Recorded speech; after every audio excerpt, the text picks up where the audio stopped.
माझ्या हात लय वाईट झालं ते जाधव चला रोल अंगावर आलं पहिला. दादा, आज तुम्ही बारामती तालुक्याचा दौरा करताय आणि तुमच्या सातत्यानं भाषणामध्ये धमकावण्याचा उल्लेख येतोय, नेमकं काय चालू आहे इथं? बारामतीमध्ये काही लाभार्थी आहेत, काही मोठे मोठे पदाधिकारी आहेत. इथं असणारे सामान्य जनता त्या पदाधिकाऱ्यांना मलिदा गँग असं म्हणतात, कारण का त्यांच्यातले बहुतांश लोक हे कॉन्ट्रॅक्टर आहेत. त्यांची कॉन्ट्रॅक्टरी चालावी यासाठी इथं कुठंतरी मायनसमध्ये या सुनित्रा वहिनी जाऊ नये यासाठी ते प्रयत्न करत आहेत. मग ते कार्यकर्त्याला फोन करतात, नोकरीवरनं काढण्याचा तिथं धमकी देतात. पोलिसांची एखादी कारवाई करू, जुना FIR असेल तर तो बाहेर काढू. काही PDCची बँकचे पदाधिकारीसुद्धा, कर्मचारीसुद्धा प्रचारामध्ये समाविष्ट करण्यात आलेले आहेत.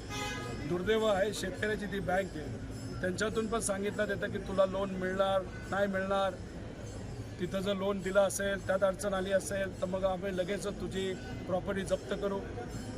शहरी भागामध्ये गुंडाचा वापर केला जातोय, धमक्या दिल्या जातात.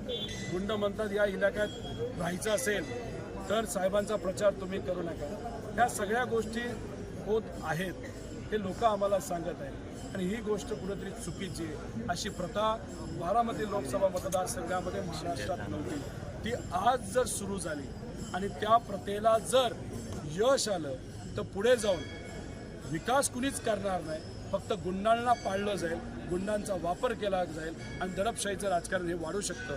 म्हणून हे कार्यकर्ते एकत्रित येऊन सुप्रियाताईला बारामती मतदारसंघातून कमीत कमी 3 लाखांनी निवडून देते. बारामती लोकसभा मतदारसंघाचा विचार करायचा झालं तर एकीकडे सुप्रियाताई म्हणतात की धमकावलं जातं, एकीकडे तुम्ही म्हणताय धमकावलं जातं, दुसरीकडे शिवतारे म्हणतायत की धमकावलं जात होतं. आता शिवतारेंनी भूमिका इंदापूरला पण काही नेते बोलतात भाजपचे, असं ऐकलं की तिकडं पण बोलतायत. दुसरी गोष्ट अशी की नेमकं धमकावतंय कोण, हा पहिला प्रश्न.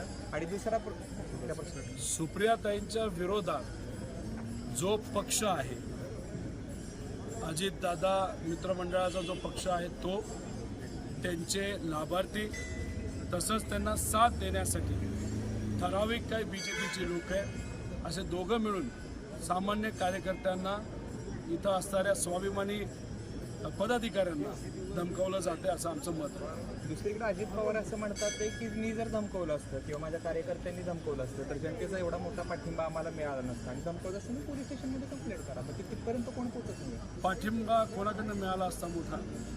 पोलीस केस करा असे ते म्हणतात. पाठिंबा कोणाकडनं मिळाला असता? लोकांकडनं. कोणाला? रॅलीला एवढा प्रतिसाद मिळाला नसता. हे चांगलं आहे, त्यांच्या रॅलीला प्रतिसाद मिळतोय, चांगली गोष्ट आहे. इलेक्शन होऊ द्या, मग बघूया प्रतिसाद. लोकशाहीच्या माध्यमातून साहेबांच्या पाठीमागे उभं राहतो का अजितदादांच्या?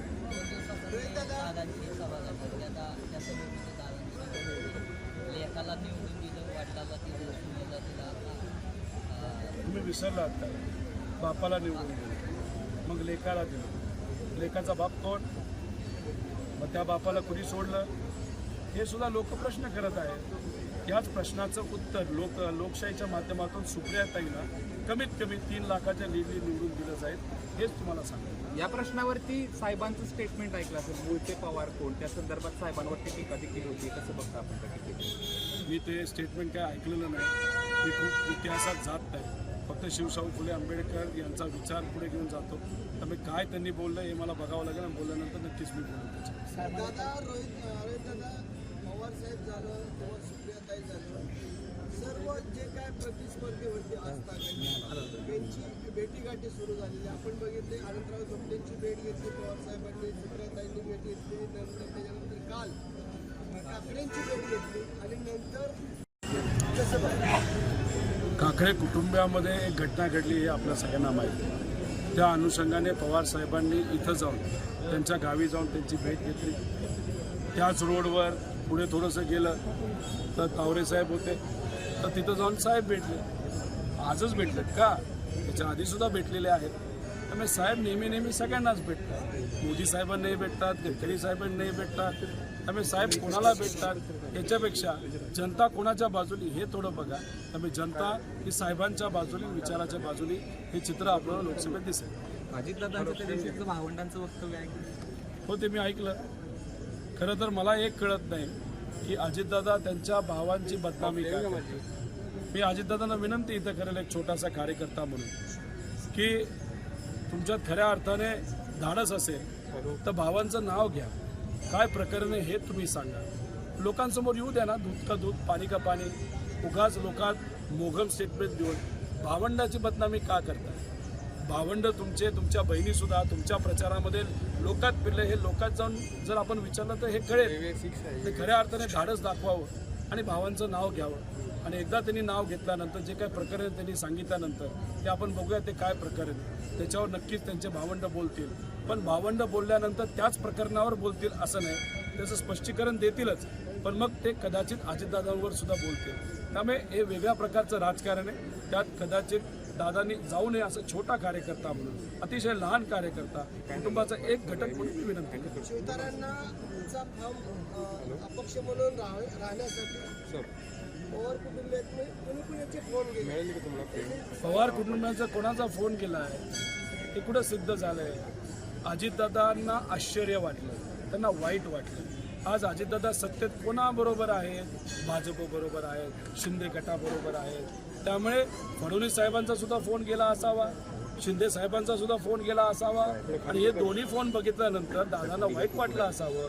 मी आज त्यांच्याबरोबर सत्तेत आहे, तेच लोक शिवतारेंना फोन करून माझ्या विरोधात का बोलायला लावतात हे सुद्धा घडलं असावं. तेव्हा दादा स्पष्टपणे बोलतील तेव्हाच कळेल की काय झालं.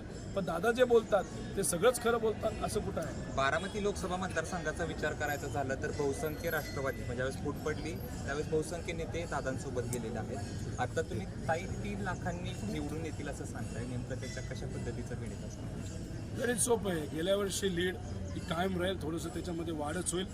कारण का अनेक लोक जे दुसऱ्या पक्षाचे ते सुद्धा कुठेतरी भाजपबरोबर नाराज आहेत. ज्या पद्धतीने कुटुंब आणि पार्टी फोडली हे लोकांना पटलेलं नाही. त्यामुळे जे भाजपला मतदान होतं ते सुद्धा यंदा हे सुप्रियाताईला झालेलं आपल्या सर्वांना बघायला मिळेल. जिथं मायनस होतो तिथं सुद्धा आपण प्लस म्हणजे खडक वाचला. हे वातावरण आहे. लोकात गेल्यानंतर हे कळतं. एसीमध्ये बसून आणि फक्त मलिदा गँगला पुढं करून ह्या गोष्टी आपल्याला कळत नसतात. रामराजेंनी माडाच्या बाबतीत जर निर्णय बदलला नाही तर राहुल पण म्हणाले की आम्ही देखील दौडमध्ये निर्णयाचे बदल केला जाईल. तो त्यांचा अंतर्गत विषय आहे. एक भाजपचे एक अजितदादा मित्रमंडळाचे आहे. त्यांनी एकत्रित बसून तो विषय संपवावा, सोडावा.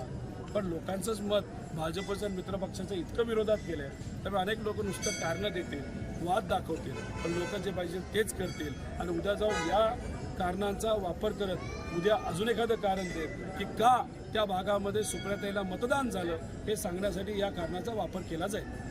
कंगना रनौत ने कल प्रधानमंत्री मोदी की